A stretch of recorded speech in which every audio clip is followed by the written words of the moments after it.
बिस्मिल्लाहिर्रहमानिर्रहीम। अच्छा बच्चों, हमारे जो 2023 के पेपर्स थे तो हमने 4 पेपर 1 और 4 पेपर 2 कंप्लीट कर लिए थे। अब हम लोग 2022 की तरफ बढ़ रहे हैं। 2022 का आज हम लोग मई जून का पेपर 11 सॉल्व करेंगे। ठीक है। आप लोगों को मैं थ्रेशोल्ड बता देता हूँ। इस पेपर के अंदर जो है हमारा थ्रेशोल्ड जो है वो ग्रेड ए जो है वो 56 के ऊपर बन रहा था। बी ग्रेड हमारा आ रहा था 40 के ऊपर। सी ग्रेड था 25 के ऊपर। डी ग्रेड था 19 के ऊपर। और ई ग्रेड था 13 के ऊपर। ये हमारा इस साल का थ्रेशोल्ड था। मतलब अगर आप लोग आधे मार्क्स भी ला रहे हैं बच्चों, 80 में से अगर आपके 40 भी आ रहे हैं तो भी आप लोग का बी ग्रेड आना चाहिए। ठीक है। ये पेपर शुरू करते हैं अब हम लोग।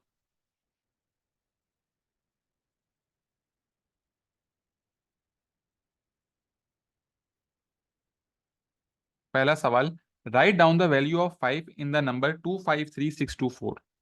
बच्चों इस सवाल के अंदर ये जो नंबर 5 है इसकी क्या वैल्यू होगी? जो हमारे पास नंबर 5 है इसकी वैल्यू क्या होगी?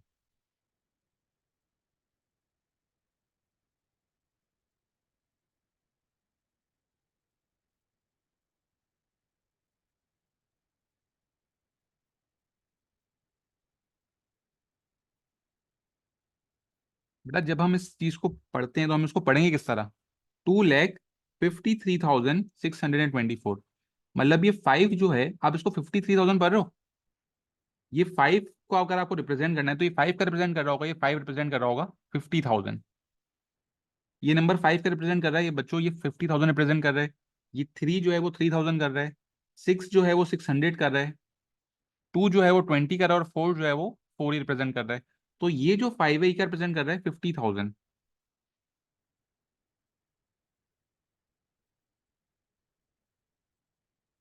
ठीक है। पार्ट बी में बोला हुआ है, the crowd at a sport event is exactly 35687। Write the number correct to the nearest 10। अब यहाँ पे बच्चों हमें करेक्ट टू नियरेस्ट 10 बताना है राउंड ऑफ करके। ये यूनिट्स होता है, फिर ये हमारे पास 10 है ना, 8। इस 8 को मुझे राउंड ऑफ करना है। अब बच्चों राउंड ऑफ में हमने क्या सीखा था कि राउंड ऑफ करते हुए जो नंबर के बाद वाला नंबर होगा हम वो चेक करेंगे। अगर ये नंबर 5 या उससे बड़ा है तो आगे हो जाएगा, 5 या उससे छोटा है तो ये एज इट इज सेम रहेगा। तो अब अगर ये 5 से बड़ा नंबर है तो ये 8 क्या बन जाएगा? ये 8 9 बन रहा होगा। तो आंसर क्या आ जाएगा? 35690। वेरी गुड तालिब, वेरी गुड जैद। बात बेटा ये 5 तो 50,000 रिप्रेजेंट कर रहा है ना। आप इसको 53 क्यों भरो? क्योंकि यहाँ पे 3 दिया हुआ है। ये नंबर क्या रिप्रेजेंट कर रहा है आपको सिर्फ ये बताना था।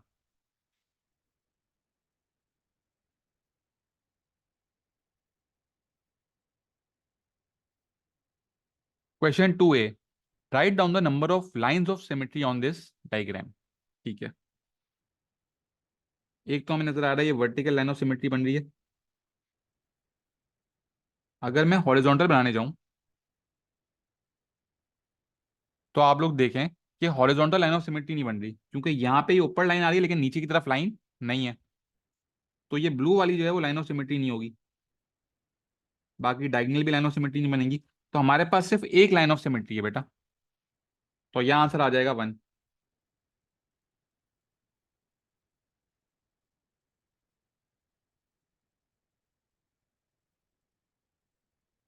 ठीक है। पार्ट में पूछा हुआ है, write down the order of rotational symmetry. बेटा आप लोग मुझे बताएं इसमें रोटेशनल सिमेट्री कितनी है? इस सवाल में रोटेशनल सिमेट्री कितनी है बच्चों?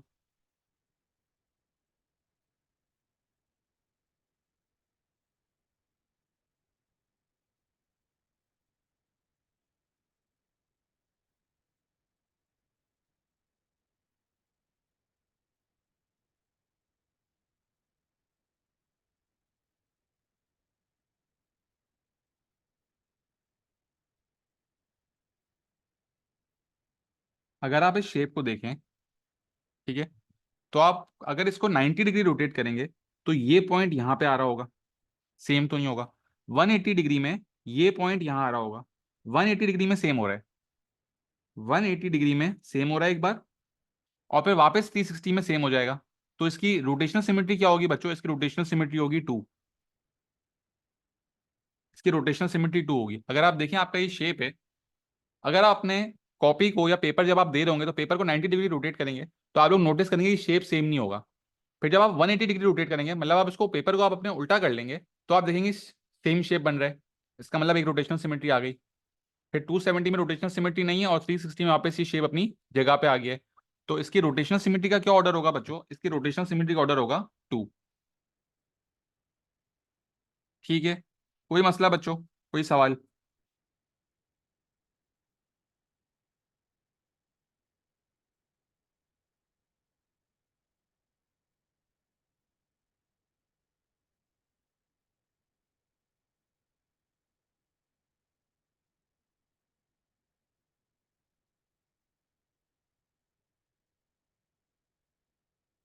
आगे बढ़ते हैं। Question number 3, the table shows the average monthly temperature, find the difference between the highest and the lowest temperature. बच्चों यहाँ पे हाईएस्ट वैल्यू क्या नजर आ रही है आप लोगों को? हाईएस्ट वैल्यू कौन सी है?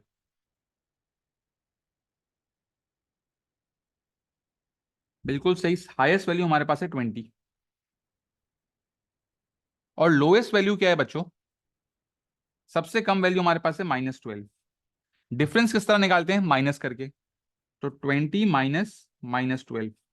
बच्चों माइनस माइनस प्लस होता है, 20 + 12 will be 32 degree Celsius. Very good बच्चों, सही जवाब। पार्ट बी की तरफ जाते हैं। In February the average temperature in Yakutsk is 37 degree below then. बेटा ये जो भी नाम है, ये वाई ले लेते हैं, ये वी ले लेते हैं। वाई का टेम्परेचर जो है फेब्रवरी में, वो 37 डिग्री बिलो है। बिलो का क्या मतलब है? कम है। कम में हम लोग माइनस कर रहे होंगे। Find the average temperature in Y in February. अभी फेब्रवरी में जो है वो वी का टेम्परेचर कितना है? वी का टेम्परेचर है -8। अभी हमारे पास वी का टेम्परेचर -8 है। हमें बोला हुआ है 37 डिग्री बिलो कितना टेम्परेचर होगा। अगर मुझे बिलो पूछा हुआ है तो बच्चों मैं माइनस करूंगा या प्लस करूंगा? फेब्रवरी का टेम्परेचर अभी वी में -8 है। हमें 37 डिग्री बिलो पूछा हुआ है, तो मैं -37 कर लूंगा। माइनस माइनस प्लस होता है, 8 + 37 is 45। Sign of the greater number, तो आंसर क्या हो जाएगा बच्चों? -45।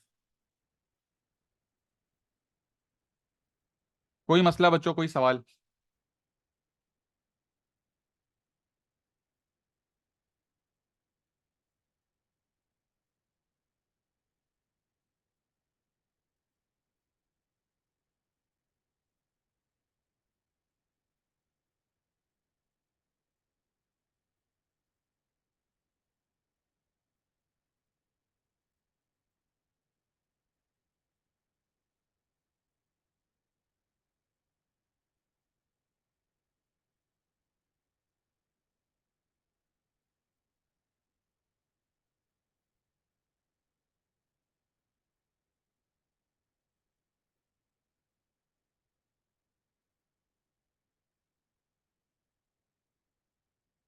क्वेश्चन नंबर 4,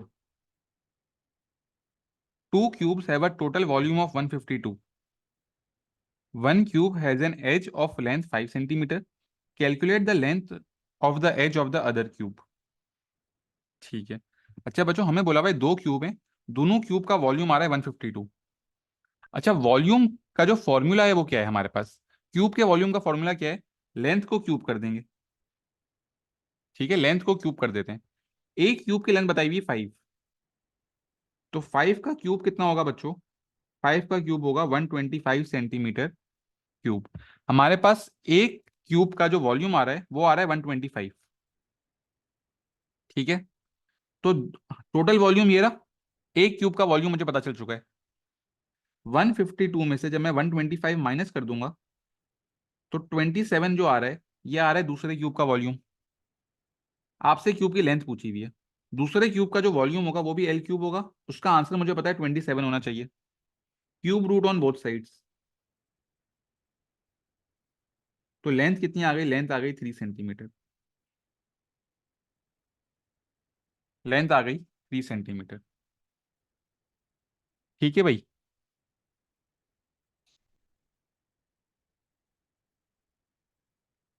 हमारे पास दो क्यूब्स थे जिनका वॉल्यूम था 152, एक वॉल्यूम की लेंथ बताई हुई थी, तो मैंने पहले क्यूब का वॉल्यूम निकाल लिया 5 का क्यूब करके।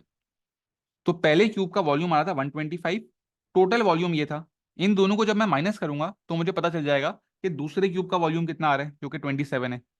तो दूसरे क्यूब के वॉल्यूम को उसके फॉर्मूले से इक्वेट कर दिया, तो लेंथ आ गई 3। 2 मार्क मिल गए। पार्ट बी बोल रहा है work out the total length of all the edges of the larger cube. Total length पूछ रहा है, मतलब ऐड करनी है लेंथ को, पेरीमीटर पूछ रहा है बेसिकली। पेरीमीटर होता नहीं है 3D शेप्स में, लेकिन आपसे टोटल लेंथ को प्लस करने का बोल रहा है। अच्छा बच्चों, आप देखते हैं क्यूब में कितनी साइड्स होती हैं।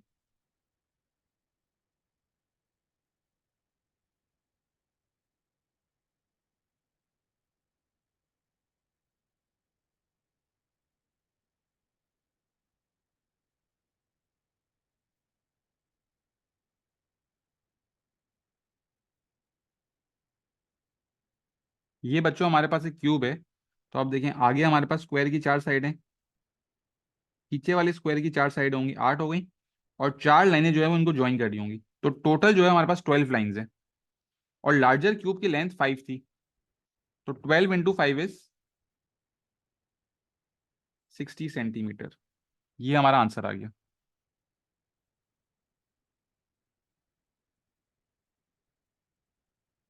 कोई मसला बच्चों, कोई सवाल?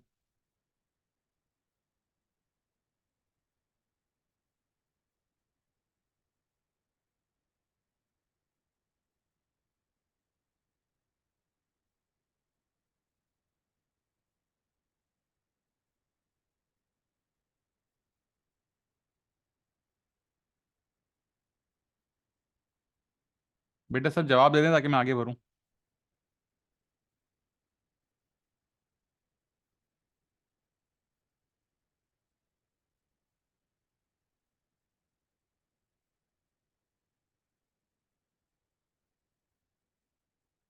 ठीक है, आगे बात करते हैं।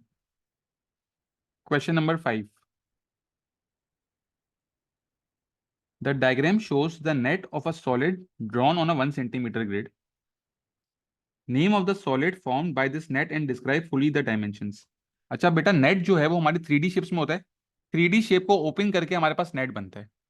अब आप लोग मुझे एक बात बताएं, दो सर्कल और बीच का जो आपके पास सरफेस है इसको ओपन करके ये बताई हुई है, तो ये कौन सा शेप होगा? ऊपर और नीचे सर्कल है, और नीचे आपके पास जो है वो कर्व सरफेस सीधा को ओपन करा हुआ है ये। तो ये हमारे पास कौन सा शेप है बच्चों? वेरी गुड, ये हमारे पास सिलेंडर है। तो नेम ऑफ सॉलिड में आ जाएगा सिलेंडर। अब बच्चों डायमेंशंस पूछी गई हैं। डायमेंशन का क्या मतलब है? हमारे पास सिलेंडर में जो फॉर्मूला होता था वो होता था πr²h। तो आपको यहाँ पे रेडियस और हाइट बतानी होगी। सर्कल देख लेते हैं। सर्कल 1, 2 और 3, ये 3 सेंटीमीटर का डायमीटर है, तो रेडियस कितना होगा? 1.5। ठीक है, डायमीटर का हाफ जो है वो रेडियस होता है। तो अगर डायमीटर 3 सेंटीमीटर आ रहा है तो रेडियस 1.5 आ रहा होगा। तो यहाँ लिख देते हैं रेडियस 1.5 सेंटीमीटर।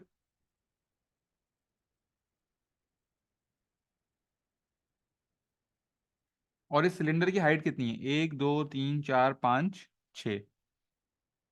हाइट आ गई 6 सेंटीमीटर।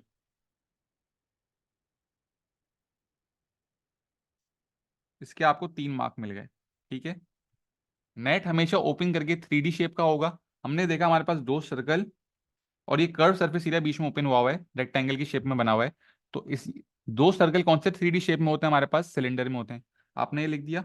डायमेंशंस में क्या बताना होगा? रेडियस और हाइट। तो रेडियस आपने सर्कल की देखी बताई कि सर्कल का डायमीटर 3 है, तो रेडियस 1.5 होगा। और हाइट आपने यहां से देखी बता दी 6। ये आपका आंसर आ गया। ठीक है, आगे बढ़ते हैं। Write down a prime number between 10 and 15। बड़ा जल्दी से बताएं, 10 और 15 के बीच में प्राइम नंबर क्या होगा? मैं फिर से बता दूं, प्राइम नंबर क्या होते हैं? वो नंबर जो अपने टेबल में आए और 1 के टेबल में आए। वेरी गुड, 11 भी होता है, 13 भी होता है। कोई भी नंबर लिखेंगे आंसर, मार्क मिल जाएगा आपको। कोई भी एक नंबर लिखते पूरे मार्क्स मिल जाते।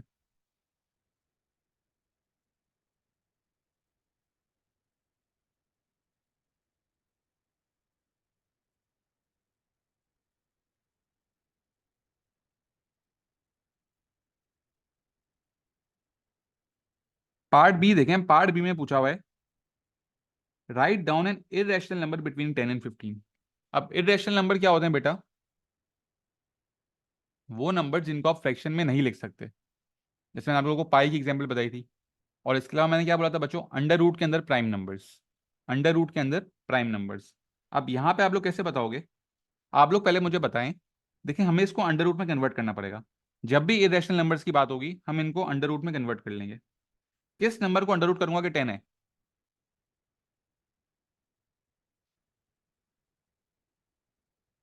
100 को। Square root of 100। और किस नंबर को स्क्वायर रूट करूंगा कि 15 है? 15 का स्क्वायर हमारे पास 225 होता है। तो स्क्वायर रूट ऑफ 100 और स्क्वायर रूट ऑफ 225 के बीच में कोई ऐसा नंबर ले लें जो स्क्वायर रूट में परफेक्ट स्क्वायर नहीं होता हो, वो आपका आंसर हो जाएगा। जैसे स्क्वायर रूट ऑफ 101 या स्क्वायर रूट ऑफ 103। ये जो नंबर्स हैं हमारे पास, ये इरेशनल नंबर्स होते हैं। ठीक है। स्क्वायर रूट क्यों कर रहे हैं बेटा? क्योंकि इरेशनल नंबर में आपके पास आंसर स्क्वायर रूट के अंदर ही आएगा ना। तो आपको कैसे पता चलेगा कि इनके बीच में कौन से नंबर आ रहे हैं स्क्वायर रूट के अंदर? इनको ही स्क्वायर रूट में कन्वर्ट कर दो। तो 100 और 225 के बीच के स्क्वायर रूट जो भी नंबर्स होंगे वो इनके बीच में ही आ रहे होंगे। इनका आंसर जो है वो 10 और 15 के बीच में ही आ रहा होगा। और ये इरेशनल भी है। तो ये आपका आंसर हो गया।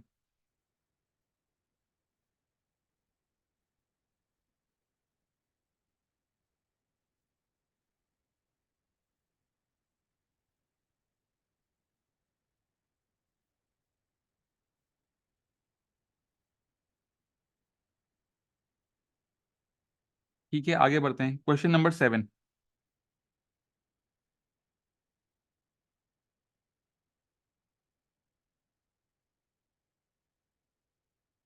20 students were asked how many pets they owned. The responses are shown in the table. 3 लोगों के पास 0 पेट्स हैं, 8 लोगों के पास 1 पेट है, फिर 3 लोगों के पास 2 पेट्स, 4 लोगों के पास 3 पेट्स, 0 लोगों के पास 4 पेट्स और 2 लोगों के पास 5 pets. Find the median number of pets. Median क्या होता है बच्चों? मीडियन होता है मिडिल नंबर। 20 का मिडिल नंबर होगा 10। 10 कहाँ पे आ रहा है? 3 और 8, यहाँ पे आके 11 हो रहा है। तो जो 10th बंदा होगा वो यहाँ पे होगा कहीं। तो आपका आंसर क्या आएगा? आपका आंसर आ जाएगा 1। और calculate the mean number of pets. बच्चों ये हमारे पास ग्रुप डेटा है। ग्रुप डेटा में क्या होता है? नंबर ऑफ पेट्स एक्स हो जाएगा, फ्रीक्वेंसी हो जाएगी एफ, मल्टीप्लाई करेंगे तो एफ एक्स आ जाएगा। 0 8 1 8, 2 3 6, 3 4 12, 4 0 5 2 10। तो summation of F x upon summation of F, 8 14 26 और 36। समेशन ऑफ एफ एक्स 36 आ रहा है। समेशन ऑफ एफ जो है वो 20 आ रहा है। 36 अपॉन 20 इज 1.8।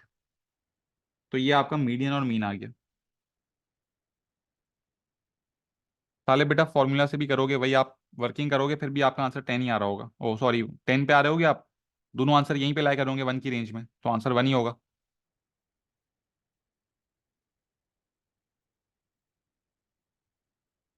पार्ट ए में बेटा 20 बच्चे थे। मीडियन जो है वो 10 पे आ रहा होगा ना।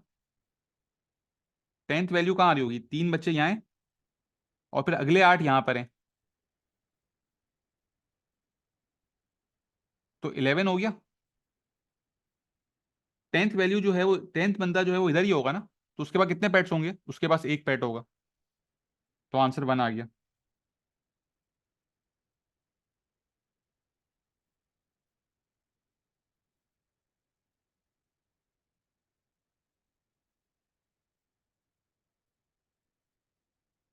पहले बेटा आंसर 2 कहाँ आ रहा है?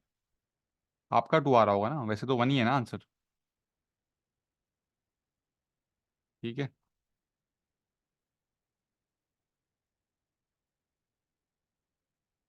नहीं बेटा, फरहान ऐसे नहीं करेंगे।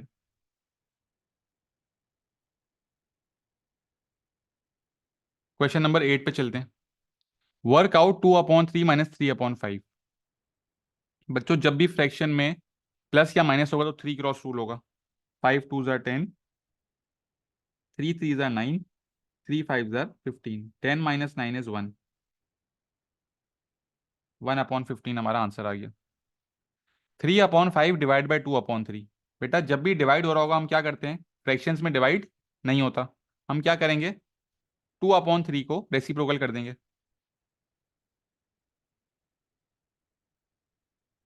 और मल्टीप्लाई हो जाएगा। ठीक है, 3 3 जार 9, 5 2 जार 10। तो आंसर आ गया 9/10।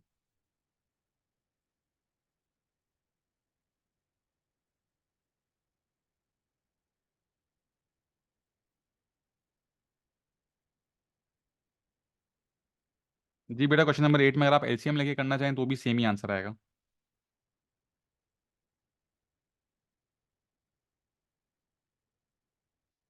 Question 9, right these lengths in order of size starting from the smallest. अच्छा बच्चों, हमें बताना है कि कौन सी वैल्यू सबसे स्मॉलेस्ट है और यहाँ पे अरेंज करके लिखनी है। अब मैंने आप लोगों को क्या बताया था कि जब भी इस तरह का कोई सवाल है तो कंपेयर करने के लिए यूनिट सेम होने चाहिए। अब आप लोग नोट करें, 1 सेंटीमीटर है, 1 मिलीमीटर है, 1 किलोमीटर और 1 मीटर है।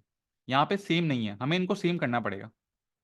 ठीक है, तो यहाँ पे मैं आपको मैप्स एंड स्केल्स में जो चेन पढ़ाई थी वो मैं लिख देता हूँ यहाँ पे। किलोमीटर होता है, मीटर होता है, सेंटीमीटर होता है और मिलीमीटर होता है।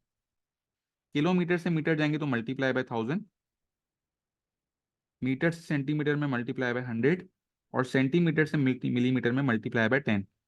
और अगर यहाँ से छोटे से बड़े यूनिट पाएंगे तो डिवाइड कर रहे होंगे। अब हम सबको मिलीमीटर में कन्वर्ट कर देते हैं। ये हमारे पास सेंटीमीटर दिया हुआ है, सेंटीमीटर से मिलीमीटर में जाना है तो मल्टीप्लाई बाय 10 कर देंगे।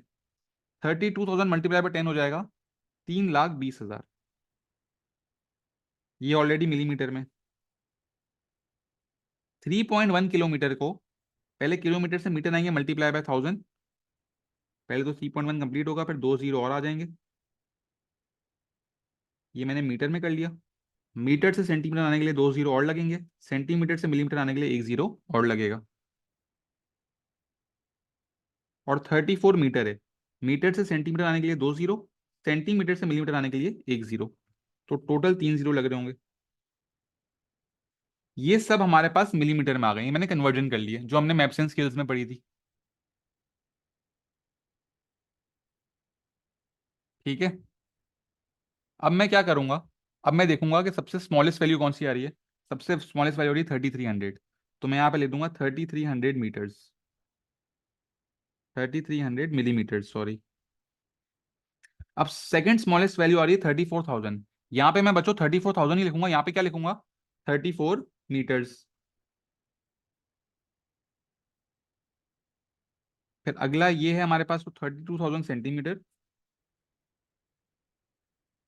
और फिर 3.1 किलोमीटर्स। ये हमारी कन्वर्जन हो गई। बच्चों कोई मसला कोई सवाल है तो पूछ लें।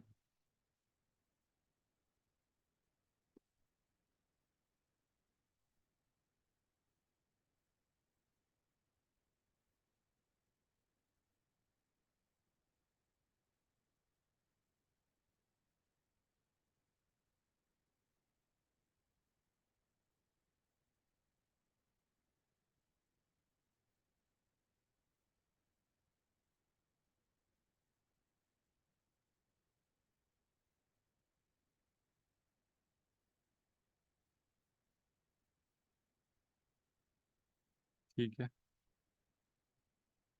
Question number 10, scatter diagram. The table below shows the monthly rent of 9 apartments and the distance of these apartments from the city center। ठीक है, डिस्टेंस दिया हुआ है और रेंट बताया हुआ है। Complete the scatter diagram, first 4 points have been plotted for you. Total 9 point है, पहले 4 पॉइंट जो है प्लॉट हुए हुए हैं, अगले 5 पॉइंट्स प्लॉट कर लो भाई। 2 पे 480, डिस्टेंस 2 पे हमारे पास आ रहा है 480। तो 450 यहाँ और होगा, 460, 470, 480। 2 पे 480 आ गया हमारे पास। 4.3 पे 270, 4.3 पे 270 का मतलब क्या हुआ, 300 से तीन नीचे। ये पॉइंट आ गया हमारे पास। ठीक है बच्चों, यहाँ पे आप देख सकते हैं 10 का डिफरेंस है और यहाँ पे 0.1 का डिफरेंस है। 2.3 पे 390,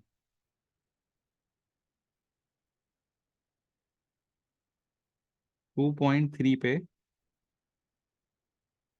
390। फिर 3 पे 360, 1 पे 530।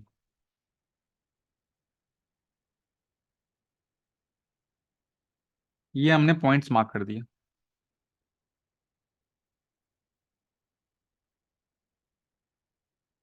पॉइंट्स प्लॉट करने के सिर्फ 2 मार्क मिल गए। फिर पूछा भाई what type of correlation is shown on the scatter diagram. बेटा डाउनवर्ड स्लोपिंग पॉइंट्स हैं, तो कोरिलेशन क्या होगा? अरे बेटा क्या हो गया यार, कोरिलेशन जो है वो पॉजिटिव होता है या नेगेटिव होता है? डाउनवर्ड स्लोपिंग में आप नेगेटिव लिख लोगे, इनवर्स में मार्क्स थोड़ी मिलेंगे, इनवर्स में 0 मिलेगा बेटा, नेगेटिव।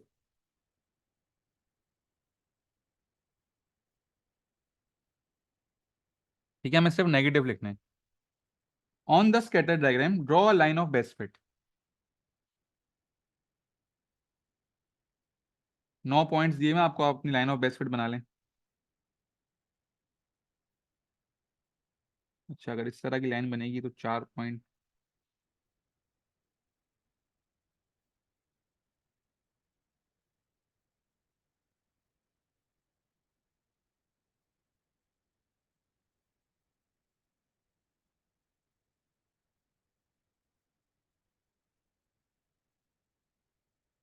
ये बच्चों हमारी लाइन ऑफ बेस्ट फिट बन रही। अब जाहिर सी बात है सबकी लाइन ऑफ बेस्ट फिट जो है वो डिफरेंट होती होगी।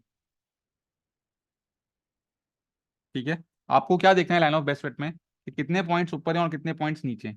ठीक है, एक दो का फर्क हो सकता है, जैसे आप देखें ऊपर जो है मेरे 4 पॉइंट्स आ रहे हैं और नीचे मेरे ये 3 पॉइंट्स आ रहे हैं, तो ये मेरी लाइन ऑफ बेस्ट फिट हो गई।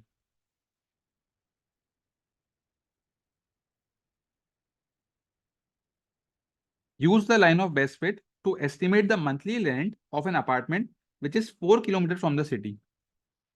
4 किलोमीटर फ्रॉम द सिटी। अब 4 किलोमीटर हमारे पास ये रहा।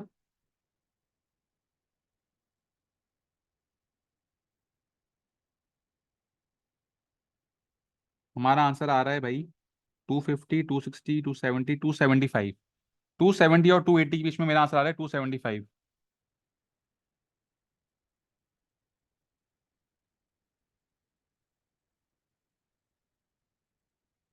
ठीक है। अच्छा बच्चों, आपका जो लास्ट पार्ट डी का आंसर है ना, वो हर बच्चे का आंसर डिफरेंट आ रहा होगा। हर बच्चे का आंसर इसमें अपनी लाइन ऑफ बेस्ट फिट के हिसाब से आएगा। तो एग्जामिनर यही चेक करेगा कि आपकी लाइन ऑफ बेस्ट फिट के हिसाब से आपका आंसर क्या आ रहा है, और उस पर आपको ये 1 मार्क मिल रहा होगा। ठीक है, तो इस सवाल में हर बच्चे का आंसर डिफरेंट होगा। आपको ये टेंशन नहीं लेनी कि किसी और का क्या आंसर आया था इस सवाल के अंदर। हर बंदे का आंसर अपने ग्राफ के हिसाब से सही होना चाहिए। ये बात क्लियर है?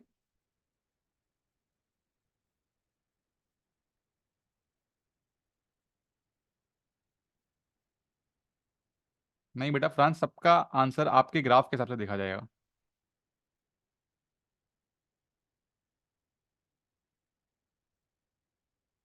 Question 11। 100 adults were asked the color of their chair. The results are shown in the table. Frequency दी हुई है, write down the relative frequency. बेटा मैंने आप लोगों को कल वर्कशॉप में बताया था रिलेटिव फ्रीक्वेंसी का मतलब क्या है। रिलेटिव फ्रीक्वेंसी का मतलब है probability. Probability of cards that are blue. Blue cards कितनी है? 23। टोटल कार्ड्स कितनी है? 100। तो आंसर क्या हो जाएगा? 23/100।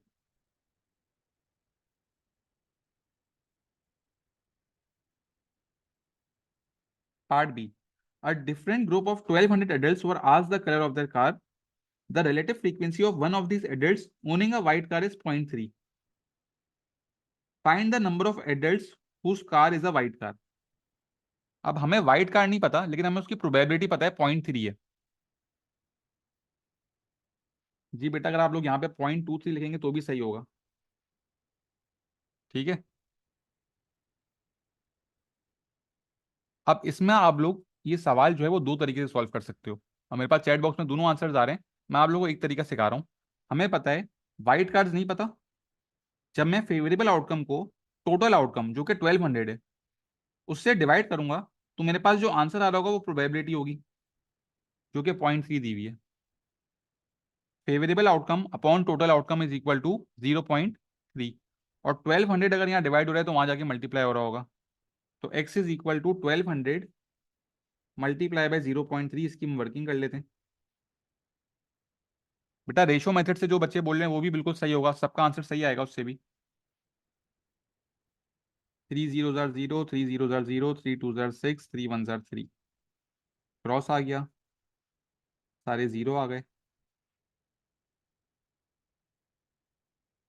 ये आएगा 03600। एक पॉइंट है तो यहाँ पे पॉइंट आ जाएगा। अब 0360 स्टार्ट का जीरो तो मैटर ही नहीं करता, तो ये आंसर क्या बन गया हमारा 360।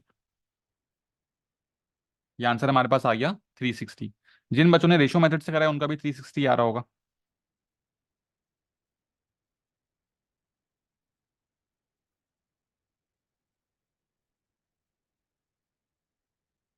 अच्छा बच्चों, क्वेश्चन नंबर 12 देखें। By writing each number correct to one significant figure estimate the value of. ठीक है, मैंने आप लोग को बताया था हर साल 2 मार्क का एक सिग्निफिकेंट फिगर का इस तरह का सवाल आता है, हम लोग बहुत सारे सवाल इस तरह के कर चुके हैं। बेटा अब आप लोग मुझे जरा बताएं, 0.28 वन सिग्निफिकेंट में कितना होगा?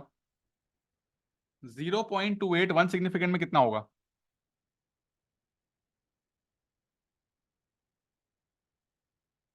जीरो काउंट नहीं होगा, पहला नंबर जो काउंट होगा वो 2 है।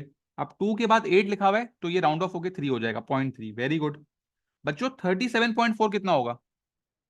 37.4 कितना हो जाएगा?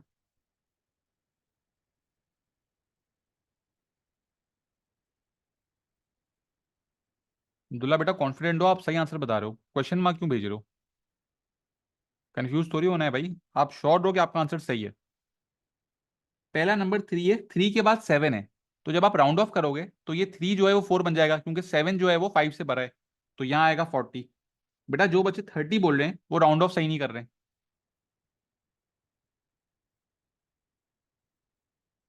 और फिर 77.8, 77.8 क्या बन जाएगा? वेरी गुड, पहला नंबर 7 है, अब 7 के बाद भी 7 है, तो 7 जो है वो राउंड ऑफ होके ये 8 बन रहा होगा, तो ये हो गया 80। 0.3 मल्टीप्लाई बाय 40 डिवाइडेड बाय 80, ये हमें सॉल्व करना है अब। पहले आप इसे सिंप्लीफाई कर लें, ये जीरो और ये जीरो सिंप्लीफाई हो गया, 4 1 जार 4 2 जार, तो 0.3/2। बेटा जब भी डेसिमल में डिवाइड हो रहा हो तो हम क्या करते हैं, डेसिमल को रिमूव कर लेते हैं, तो ये क्या बन जाएगा 3/20। ये आपका आंसर आ गया।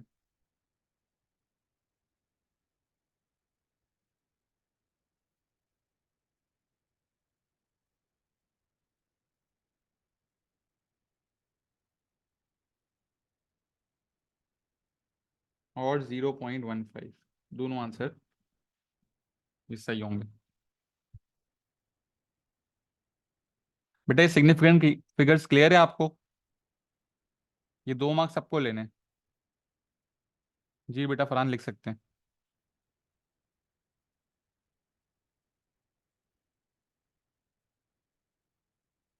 पहले बेटा पेपर में गलत नहीं करना ये।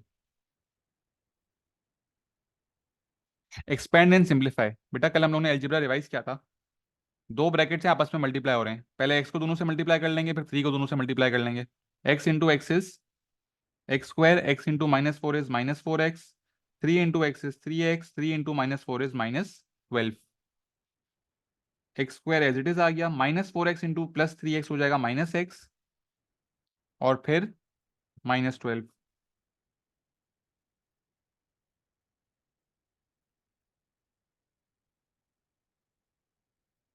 नहीं बेटा हानिया, आप एक ही आंसर देंगी ना, मैं सिर्फ आप लोगों को बता रहा हूँ कि आपने इसमें और इसमें से अगर कोई एक भी आंसर लिखा हुआ है तो वो सही होगा, आपको एक ही आंसर लिखना है। तो ये आपका बच्चों आंसर आ गया, x square -x -12।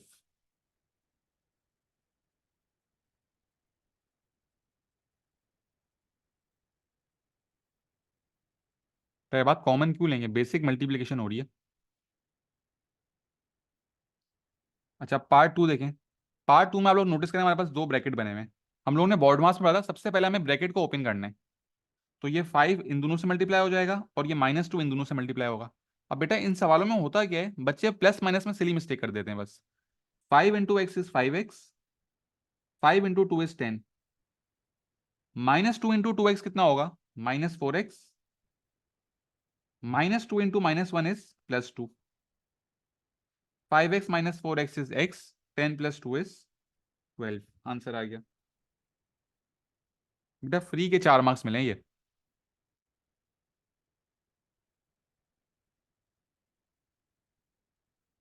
Part B देखते हैं। Write as a single fraction. बेटा जब भी फ्रैक्शन में प्लस हो रहा हो हम क्या करते हैं, 3 cross rule. 9 4 jar 36, 3 5 jar 15, 3 9 jar 27। 36 + 15 होता है 51b/27। हमें बोला हुआ एग्जामिनर ने कि सिंपलेस्ट फॉर्म में आंसर दें, तो सिंप्लीफाई कर लेंगे। 50 17 3 जार 9 3 जार, तो ये हो जाएगा 17/9b।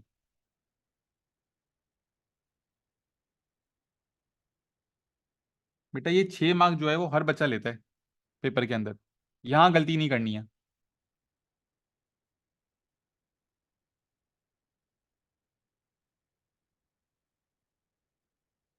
जी बेटा।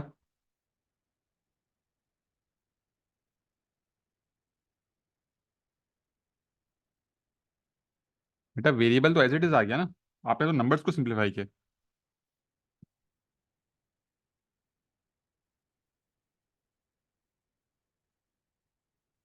14 का पार्ट है, write down this answer in standard form.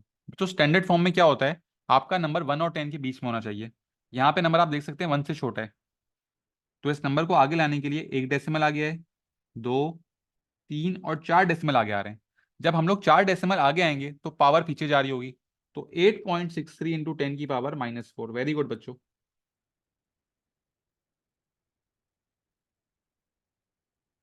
जी बेटा फरहान।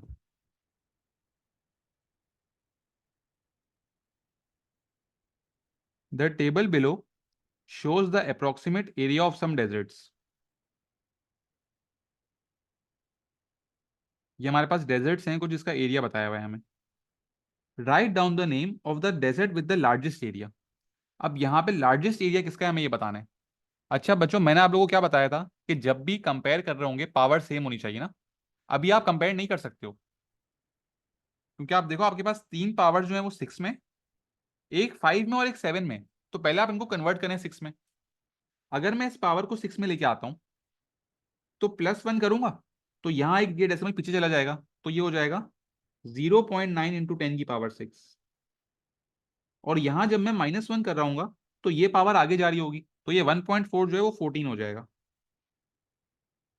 अब हम लोग कंपेयर करेंगे कि इन पांचों में से कौन सा नंबर बड़ा है। तो 14 सबसे बड़ा है, तो आंसर आएगा एंटार्क्टिका। अगर किसी बच्चे ने ये करे बगैर ये सॉल्व किया ना बेटा, तो इस सवाल में तो आप लोग का आंसर सही आ गया है, लेकिन जरूरी नहीं है कि पेपर में भी सही आए। जब भी कंपेयर कर रहे होंगे तो 10 की पावर सेम होनी चाहिए।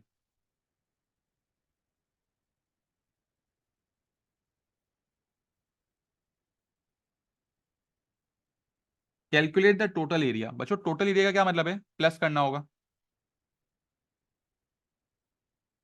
अरेबियन और कलाहारी डेजर्ट का हमें प्लस करना है। अरेबियन ये रहा, कलाहारी ये रहा। अब देखो बच्चों, हमें पता है प्लस करने में पावर सेम होनी चाहिए। मैं यहाँ पे ऑलरेडी कर चुका हूँ पावर सेम, अब मैं इनको प्लस कर लूंगा बस। 2.3 इंटू 10⁻6 प्लस 0.9 इंटू 10⁻6। बेटा पावर सेम है, इनको प्लस कर लें।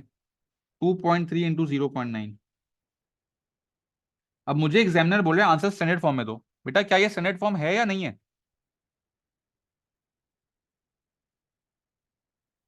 बिल्कुल है, नंबर जो है 1 और 10 के बीच में। तो ये आप लोग का आंसर हो जाएगा। ये हमें इंडाइसिस के एक बेसिक सवाल के 4 मार्क्स फ्री में मिल गए।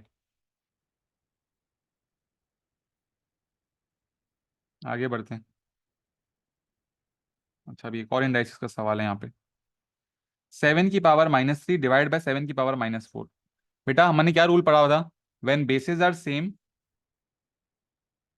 When bases are same and they are dividing powers are added, और powers are subtracted, sorry. Divide में पावर्स क्या हो रही होंगी, सब्ट्रैक्ट हो रही होंगी। तो 7⁻³ -(-4), बेसिस सेम थी, हमने पावर्स को सब्ट्रैक्ट कर दिया। अब बच्चों माइनस माइनस क्या हो जाएगा, माइनस माइनस हो जाएगा प्लस, -3 + 4 विल बी +1, 7 की पावर 1 जो है वो होगी 7। ये हमारा आंसर आ गया।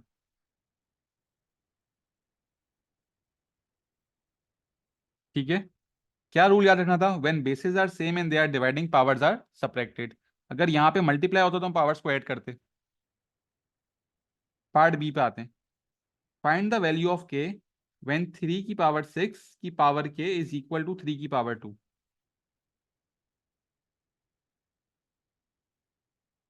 अच्छा बेटा, हमने क्या पढ़ा था इंडाइसिस में कि जब भी पावर के ऊपर पावर होगी तो हम पावर्स को मल्टीप्लाई कर देंगे आपस में। तो 3 की पावर 6 के इज इक्वल टू 3 की पावर 2। बेसिस सेम है, we will equate the powers. 6 के इज इक्वल टू 2, 6 यहाँ मल्टीप्लाई हो रहा है, वहां जाके डिवाइड हो जाएगा। 2/6 इज 1/3। आंसर आ गया। पहले बेटा 1/3 होगा।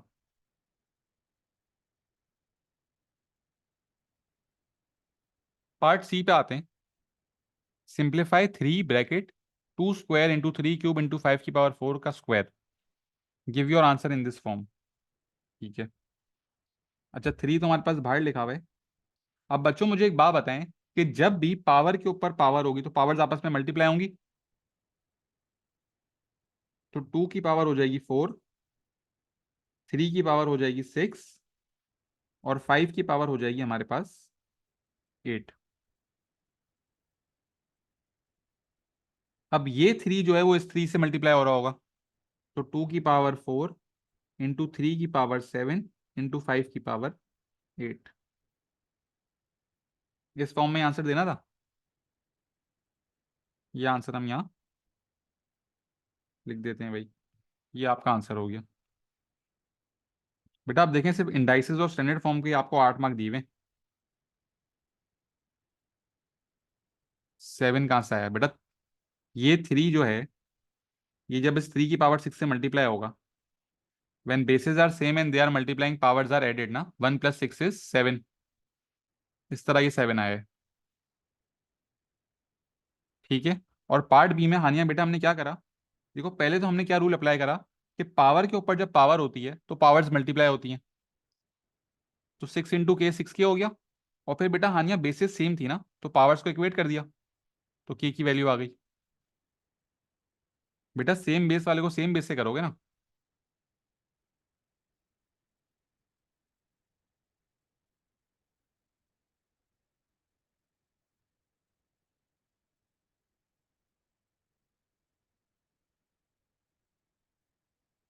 Question number 16। जी बेटा फरहान, डिफरेंट बेसिस मल्टीप्लाई नहीं होंगी। पी आपको दिया हुआ है 2,3, क्यू दिया हुआ है -3 2। On the unit grid below draw and label vector P.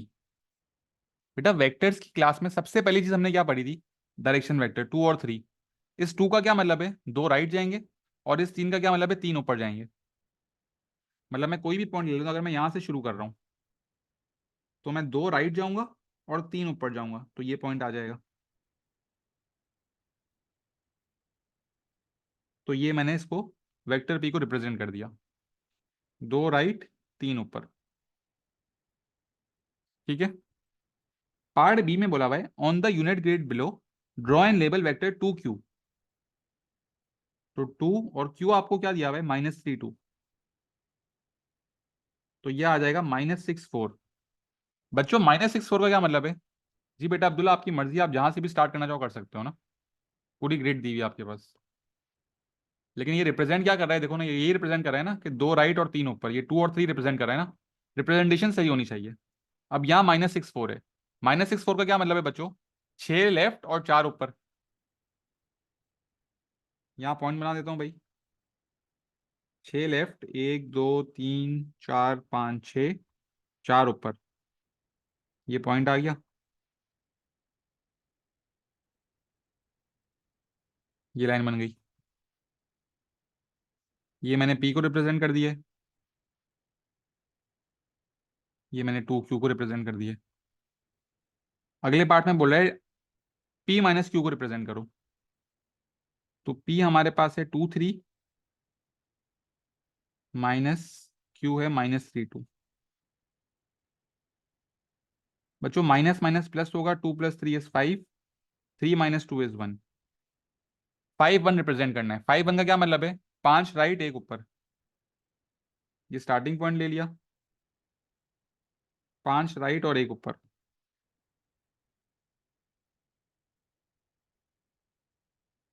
ये हमारे पास आ गया P - Q।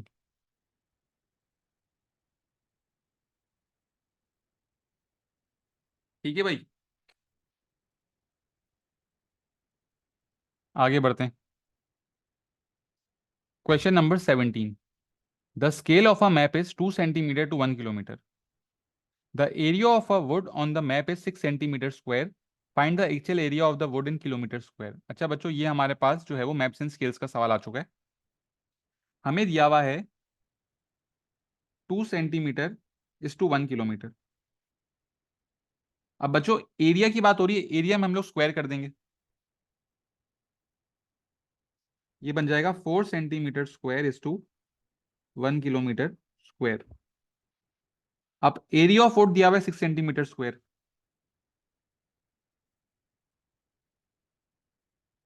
और किलोमीटर वाला एरिया आपको खुद से निकालना है, तो एक्स। रेशियो बन गया, क्रॉस मल्टीप्लाई कर लेंगे। 4 × x is 4x, 1 × 6 is 6, 6/4 which is 3/2 which is 1.5।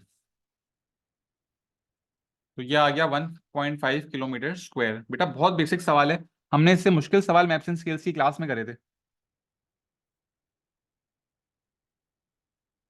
अगर किसी को याद ना हो मैप्स एंड स्केल्स तो बेटा प्लीज वीडियो देख लेना, आधे घंटे की वीडियो है मैप्स एंड स्केल्स की। ठीक है। नहीं बेटा फरहान, एरिया बोला मैंने, एरिया में स्क्वायर करते हैं। आप मेरी एक दफा रिकॉर्डिंग देख लेना मैप्स एंड स्केल्स की।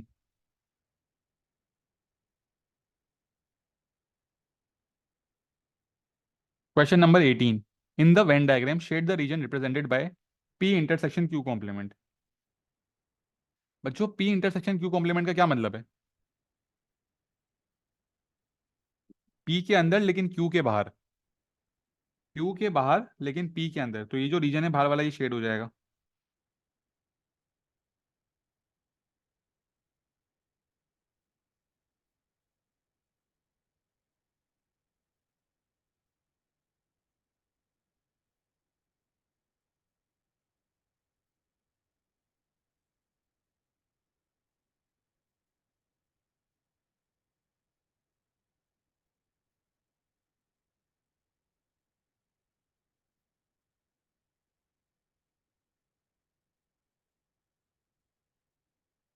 P के बाहर और Q के अंदर।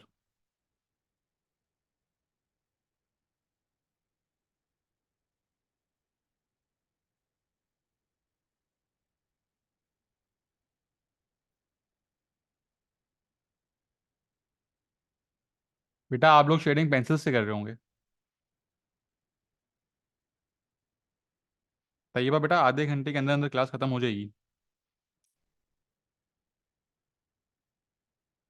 Part B. A club has 32 members, 14 are female, 18 are male, 5 of the females have black hair, 6 of the males have black hair। ठीक है, ये हमारा ये यूनिवर्सल सेट है। एफ रिप्रेजेंट कर रहा है फीमेल और बी रिप्रेजेंट कर रहा है मेंबर्स विद ब्लैक हेयर। ये सेट जो है वो ब्लैक हेयर्स का है, ये फीमेल्स का है। अच्छा 5 फीमेल्स ऐसी हैं जिनके पास ब्लैक हेयर है, तो वो यहाँ आ रही होंगी 5 फीमेल्स। 5 फीमेल्स ऐसी हैं जिनके पास ब्लैक हेयर है। टोटल फीमेल्स हमारे पास 14 थी, तो जो रिमेनिंग है वो यहाँ आ रही होंगी। 9 फीमेल्स यहाँ आ गई। फिर हमारे पास 6 मेल्स हैं जिनके ब्लैक हेयर हैं, तो वो यहाँ आ रहे होंगे। तो 9 + 5 14, 14 + 6 20। टोटल लोग 32 थे, अंदर 20 आ रहे हैं, तो जो रिमेनिंग 12 हैं वो बाहर आ रहे होंगे। तो आपने बाहर 12 लिख दिया।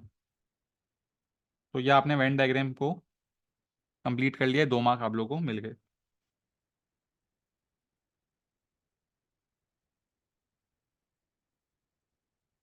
बी वाले सेट में ये जो जगह यहाँ पे क्या आ रहा होगा? Female with black hair. और यहाँ पे क्या आ रहा होगा? सिर्फ black hair.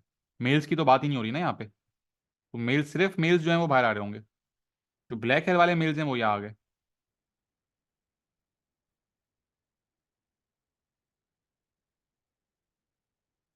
15 19 question number, angle circle properties 4 mark. Find angle DEG. DEG बेटा एक बात नोट करें, ये एंगल ई जो है ये जी और डी से आ रहा है, और ये जो एंगल एफ है ये भी जी और डी से आ रहा है। मतलब अगर यहाँ पे मैं एक इमेजिनरी कॉर्ड बना दूं, तो ये दोनों एंगल्स जो है वो सर्क्यूफेरेंस पे एक ही कॉर्ड से आ रहे हैं, तो ये सेम होंगे। तो ये हमारे पास आ गया 75। फिर मांग रहे डी ओ जी, सेंटर वाला एंगल मांग रहा है जो सेम कॉर्ड से आ रहा है। बेटा अगर एक कॉर्ड से एंगल जा रहा हो सर्क्यूफेरेंस पे, और वही कॉर्ड से एंगल सेंटर पे ही बन रहा हो, तो वो क्या होता है, उसका ट्वाइस हो जाता है। तो 75 का ट्वाइस बच्चों 150 होता है। ये हमारे पास एंगल डी ओ जी आ गया। फिर find angle D B C. D B C ये एंगल है एक्स। अब ये किस तरह आएगा, ये स्ट्रेट लाइन है, ये एक्स है, ये 48 है, ये वाला एंगल अगर निकल जाएगा तो हम 180 में से इनको माइनस कर लेंगे। अच्छा अंदर देखें, 4 पॉइंट जो है वो सर्कल पे ज्वाइन कर रहे हैं। बेटा ऐसे हम क्या बोलते हैं, अगर 4 पॉइंट सर्क्यूफेरेंस पे लाई कर रहे हो तो ये क्या होता है, साइक्लिक क्वाड्रिलेटरल। और साइक्लिक क्वाड्रिलेटरल की प्रॉपर्टी क्या थी बेटा, सामने वाले एंगल सेम होंगे। तो ये 7 सामने वाले एंगल्स का सम 180 होगा। तो ये एंगल 75 है, तो ये एंगल क्या हो जाएगा, 180 माइनस 75 विच इज 105। और ये पूरी आपके पास एक स्ट्रेट लाइन है, स्ट्रेट लाइन का एंगल 180 होता है, तो 180 में से इन दोनों एंगल्स को माइनस कर देंगे। x is equal to 180 minus 105 minus 48, कितना आ रहा है बच्चों,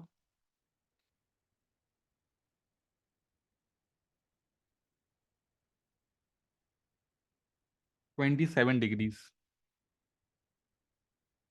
क्वेश्चन नंबर 19 कंप्लीट।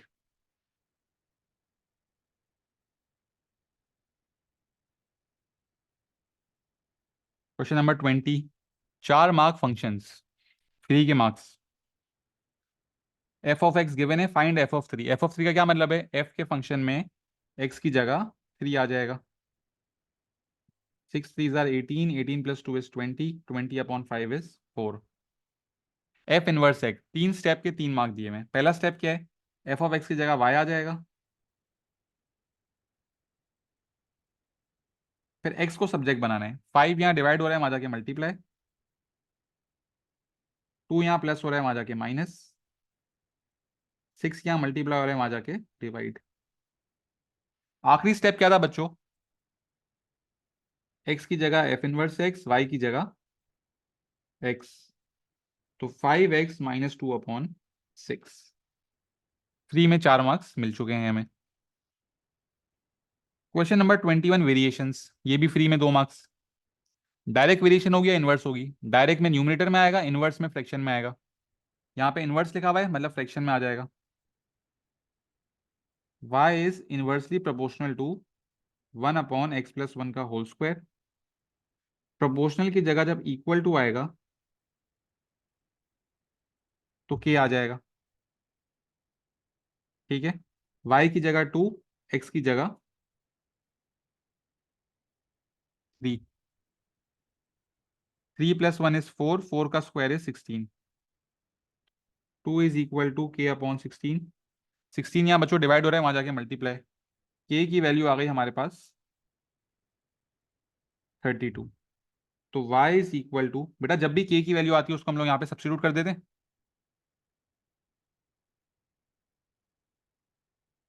अब हम सवाल पढ़ेंगे। सवाल क्या बोल रहा है, find y when x is 9।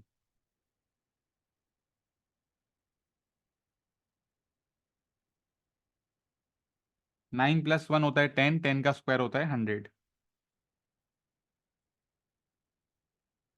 अब आपकी मर्जी है 32/100 लिखें, या 16/50 लिखें, या फिर 0.32 लिखें, सबका आंसर सही होगा। कोई मसला बच्चों, कोई सवाल।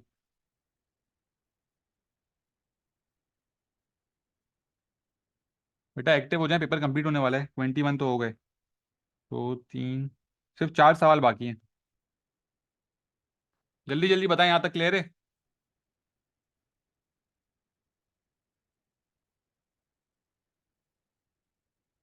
ताले बेटा पूछो क्या हुआ।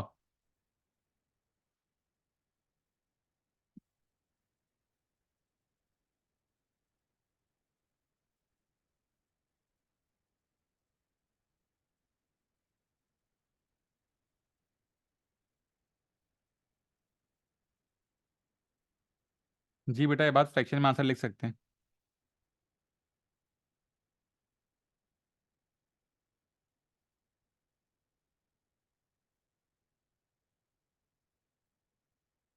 के निकालने के लिए डिनोमिनेटर में 10 नहीं आएगा, पहले पावर फिर। यहाँ पे हमें के की वैल्यू निकालनी थी। y2 था, x3 था। पहले ब्रैकेट को सॉल्व किया, 3 + 1 4, 4 का स्क्वायर 16। 16 यहाँ पे डिवाइड हो रहा था, वहाँ जाके मल्टीप्लाई हो गया, तो के 32 आ गया बेटा।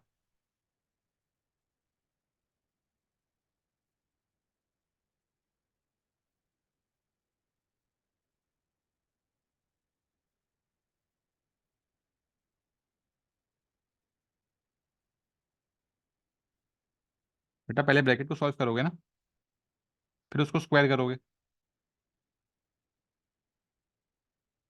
ठीक है।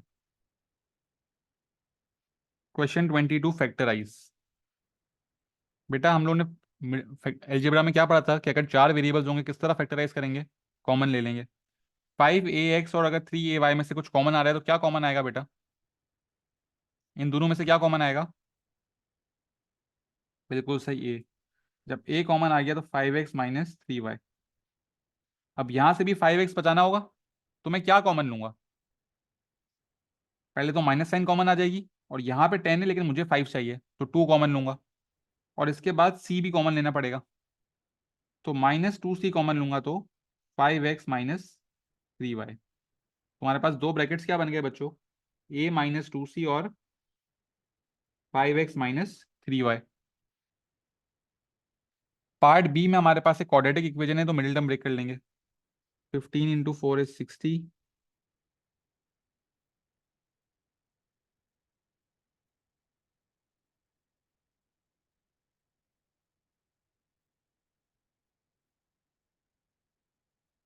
ये 60 के फैक्टर्स थे।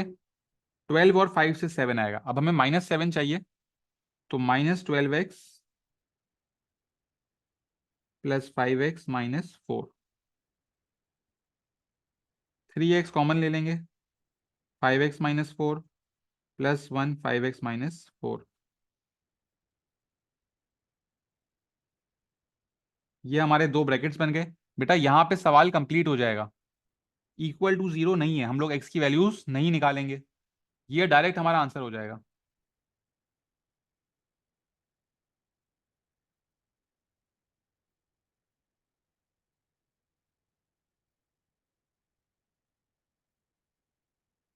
नहीं बेटा अब्दुल्ला, x तो आपको इस ब्रैकेट में अगर x चाहिए था तो यहाँ पे भी तो x होगा, ये गलती तो नहीं कर सकते हम लोग।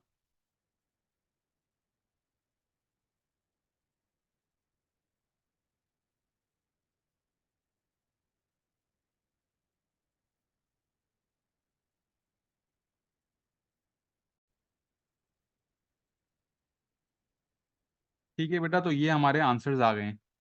ठीक है। इक्वल टू जीरो होगा तो हम इनको अलग अलग सॉल्व भी करेंगे। 3x + 1 = 0, 5x - 4 = 0। जब इक्वल टू जीरो नहीं होता तो हमें सिर्फ दो ब्रैकेट बना के ये आंसर हम लोग यहाँ पे एज इट इज कॉपी कर देंगे।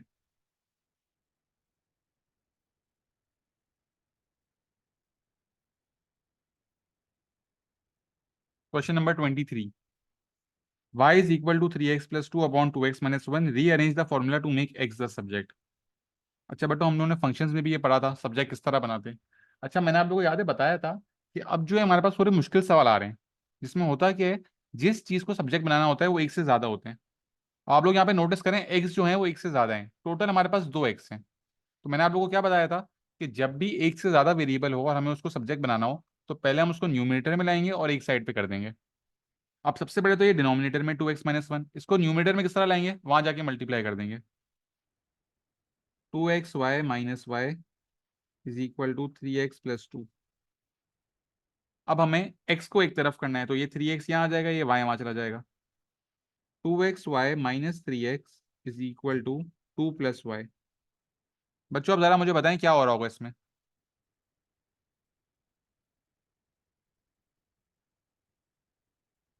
वेरी गुड, हम लोग x को कॉमन ले लेंगे, तो 2y-3 is equal to 2 + y। और 2y-3 यहाँ x से मल्टीप्लाई हो रहा है तो वहां जाके divide. x is equal to 2 + y/2y-3। बच्चों इस चीज के 4 मार्क्स मिल रहे हैं यार अब, मतलब और एग्जामिनर भी क्या करे आप लोगों के लिए। ये भी हमारा सवाल सॉल्व हो गया। क्वेश्चन 24, m और n दिया हुआ है आपको। Given that mn is equal to nm, find the value of k। अच्छा, यहाँ पे हमें बताया हुआ है कि m को n से मल्टीप्लाई करूँ या n को m से मल्टीप्लाई करें, आंसर सेम ही आएगा। पहले mn निकाल लेते हैं। mn क्या होगा, 1 × k + 0 × 1,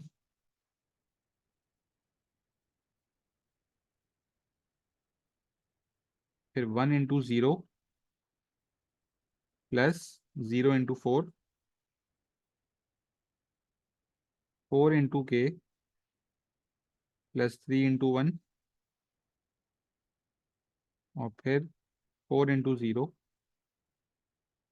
+ 3 × 4। तो आंसर आ रहे हैं k, 4, 4k + 3 और 12।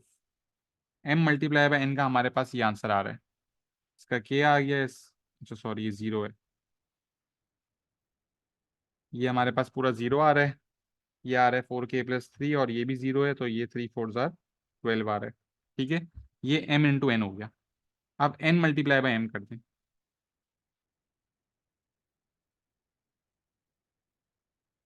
n मल्टीप्लाई बाय m में क्या होगा, ये रो इस कॉलम से मल्टीप्लाई होगी, तो k × 1 इज k,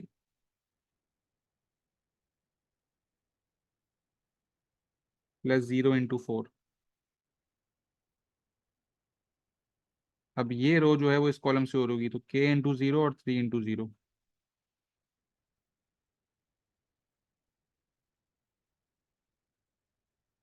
फिर हमारे पास दूसरी रो पहले कॉलम से होगी, तो 1 × 1 और 4 × 4,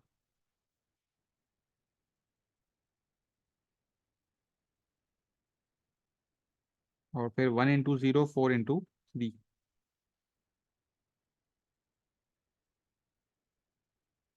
तो हमारे पास आंसर क्या आ रहा है, ये मल्टीप्लाई का साइन है,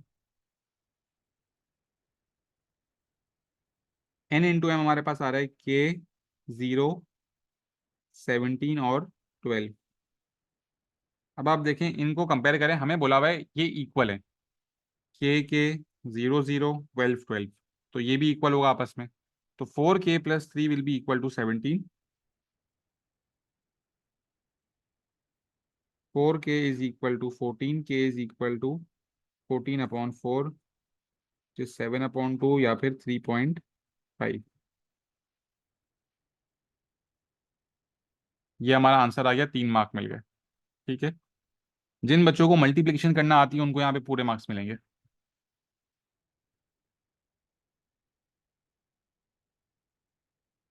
बेटा ये सवाल देख लें, कोई मसला है तो पूछ लें।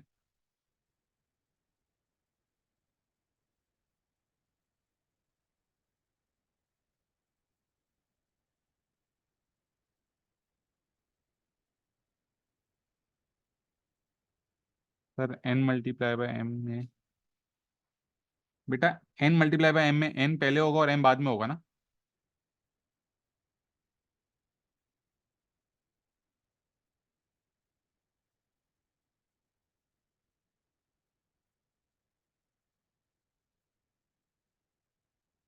मतलब जब n पहले होना चाहिए m बाद में होना चाहिए। तो आप इस एक काम करें, m को जो है ना वो एज इट इज यहाँ कॉपी कर लो, 1043, और फिर n m को कर लो, पहली रो को पहले कॉलम से, फिर पहली रो को दूसरे कॉलम से, फिर दूसरी रो को पहले कॉलम से, और दूसरी रो को दूसरी कॉलम से। तो आप लोग ने ये सीखा हुआ है ना, जो पहले होता है उसको हम लोग पहले लिख रहे होते हैं। तो आप जो है m को फिर से लिख लो एक दफ़ा, और फिर मल्टीप्लाई कर लो, तो आपके वही सेम चीज़ आ रही होगी। ठीक है, और फिर हमने आपस में कंपेयर कर लिया। अच्छा भाई, आखिरी सवाल वेक्टर्स, 6 मार्क का सवाल है। In the diagram A C D, B is the mid point of A C, B जो है वो ए सी का मिड पॉइंट है, ई जो है वो ए डी का मिड पॉइंट है, ए बी दिया हुआ है, डी सी दिया हुआ है। Express as simply as possible in terms of A and B, A C, A से सी जाने। अच्छा बच्चों, आप लोग मुझे एक बात बताएं कि हमें बताया हुआ है कि बी जो है वो मिड पॉइंट है ए सी का, तो जो ए बी का डिस्टेंस होगा वही ए सी बी सी का भी होगा। अगर ए बी 6a+3 बी है, तो बी सी भी 6a+3 बी हो रहा होगा। और हमें ए से सी जाना है, तो ए से सी क्या होगा, A B plus B C, तो 6a+3 B plus 6a+3 B. तो ये टोटल ए सी हमारे पास कितना आ जाएगा, ये आ जाएगा 12a+6b। फिगर में से देखिए डायरेक्शन बता दिया आपने।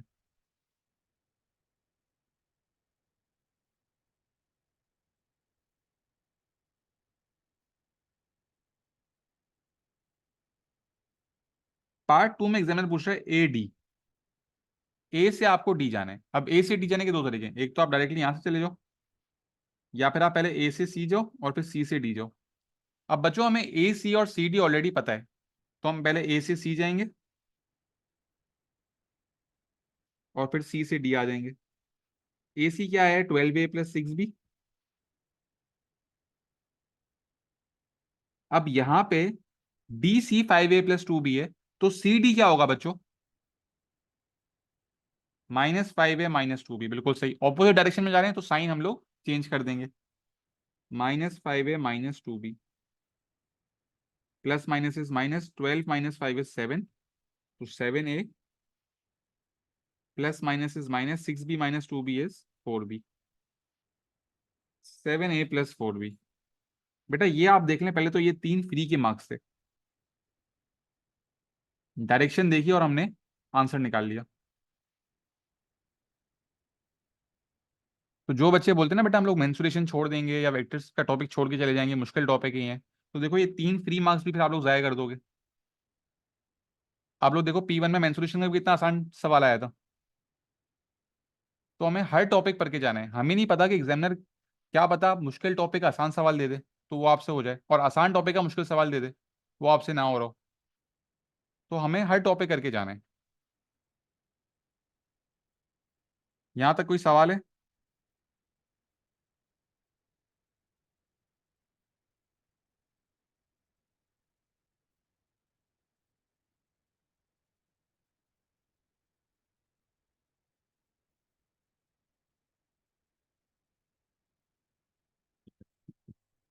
पार्ट बी देख लें।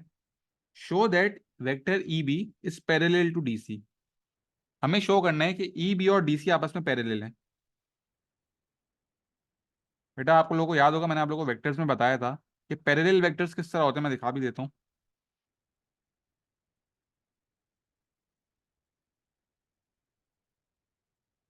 If two vectors are parallel to each other, that directional vector will be in the same ratio. मतलब हमारे पास एक रेशो आ रहा होगा यहाँ पे, जैसे यहाँ पे के एक रेशो में था, कोई भी चीज आएगी अगर वो रेशो में आ रही हो, मतलब ये सेम बन रहा हो और कोई रेशो बन रहा हो, तो वो आपस में पैरेलल होंगे। तो हमें यहाँ भी इनका पहले डायरेक्शन वेक्टर निकालना है और फिर चेक करना है क्या ये सेम रेशो में आ रहा है या नहीं आ रहा।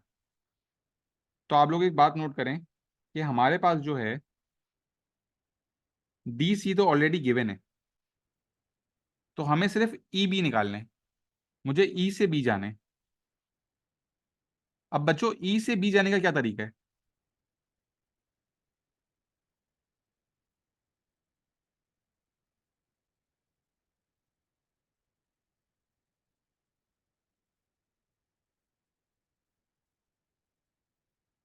या तो मैं ई डी जाऊं, फिर डी सी जाऊं और फिर सी बी जाऊं, तीन तरह का लूं, या फिर ई से ए चला जाऊं और फिर ए से बी चला जाऊं।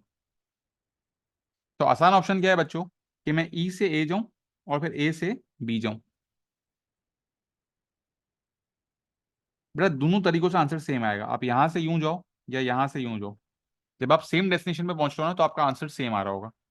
अब आपको जाना है ई से ए और ए से बी। अब बेटा आप लोग एक बात नोट करें, आप लोगों ने पहले पार्ट में ए डी निकाला था, दूसरे पार्ट में ए डी का आंसर ये आया है। हमें पता है कि ई जो है वो मिड पॉइंट है। अगर ए डी पूरा 6 होता तो ए ई कितना होता बच्चों, अगर ए डी 6 होता तो ए ई कितना होता? ए ई 3 होता, बिल्कुल सही। तो अगर ए डी 7a+4 भी है तो ए ई कितना होगा? 7a+4 भी अपॉन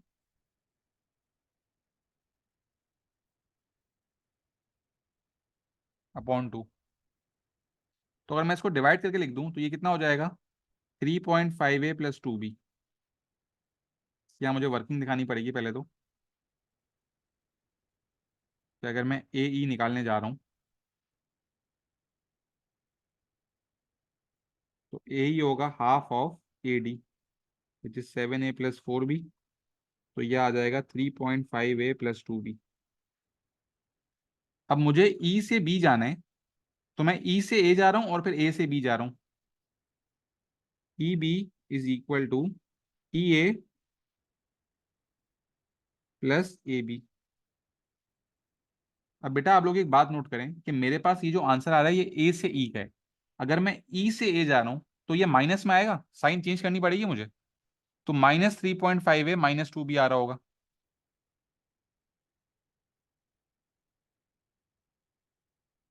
प्लस ए भी हमें पता है 6a+3 भी है। तो मेरा फाइनल आंसर क्या आ रहा है? -3.5 प्लस 6 -3.5 होता है 2.5। तो 2.5a और -2b+3 भी होगा प्लस बी। ये मेरे पास आ गया ई बी।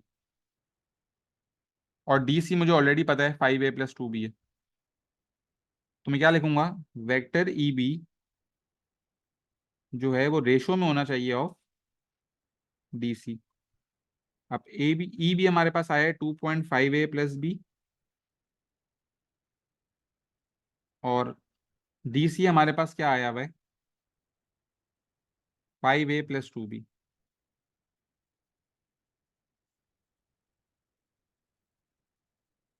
अगर मैं डी सी में से 2 कॉमन ले लेता हूँ तो आप लोग नोट करें ये 2.5a+b यहाँ भी आ रहा है और ये यहाँ भी आ रहा है। तो मतलब ये 1:2 के रेशो में। और अगर ये रेशो में आ रहा है तो उसका क्या मतलब है? कि ये आपस में पैरेलल है।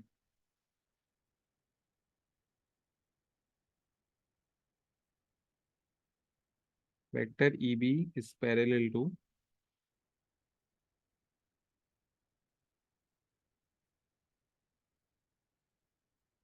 यहाँ हमारा पेपर कंप्लीट हो चुका है।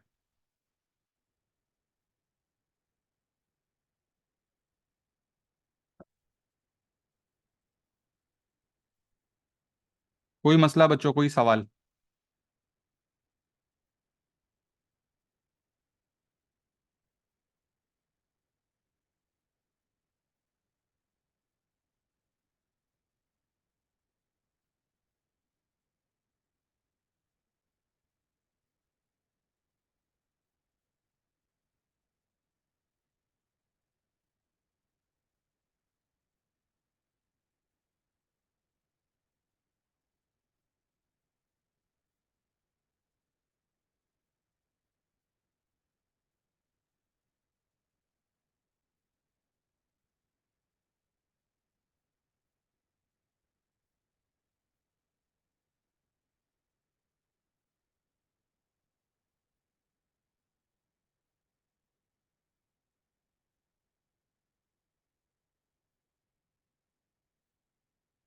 ठीक है, ओके बच्चों।